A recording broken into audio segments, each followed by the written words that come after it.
അത്രമേൽ ഭീകരം എന്ന് തന്നെ പറയേണ്ടി വരും. 1 മണിയോടെ പൊട്ടിയ ഉരുൾ ആദ്യം ആ ഭാഗത്തേക്ക് ഈ രീതിയിൽ ശക്തിയോടെ വരുന്നു. അതിനുശേഷം 4 മണിയോടെ രണ്ടാമതും പൊട്ടുന്നു. ആദ്യ ഉരുൾ പൊട്ടുന്ന സമയത്ത് ദൃശ്യമാണിത്. രണ്ടാമത്തെ ഉരുൾ കൂടി പൊട്ടിയ സമയത്താണ് വലിയ നാശനഷ്ടം ഈ മേഖലയിലൊക്കെ ആകമാനം ഉണ്ടാകുന്നത്. ഈ കടയോട് ചേർന്നിട്ടുള്ള വിവിധ വീടുകൾ സമാനമായ രീതിയിൽ ഈ ഒരു മലവെള്ളപ്പാച്ചിൽ തൂത്തെറിഞ്ഞ് കൊണ്ടുപോയിട്ടുണ്ട്.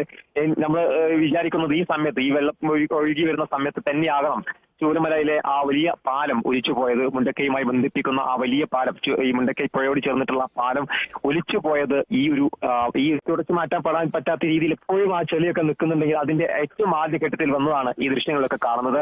നമുക്ക് ആ ശബ്ദം കേൾക്കുമ്പോൾ തന്നെ മനസ്സിലാകും വലിയ രീതിയിൽ പാറയും മണ്ണൊക്കെ ഒലിച്ചു വരുന്ന പേടിപ്പെടുത്തുന്ന ഒരു ദൃശ്യം. അതങ്ങനെ തന്നെ പറയേണ്ടി വരും. നേരത്തെ പറഞ്ഞ പോലെ തന്നെ പുഞ്ചിരിമട്ടത്തിൽ നിന്ന് പുലർച്ചെ 1 മണിയോട് പൊട്ടുന്നു.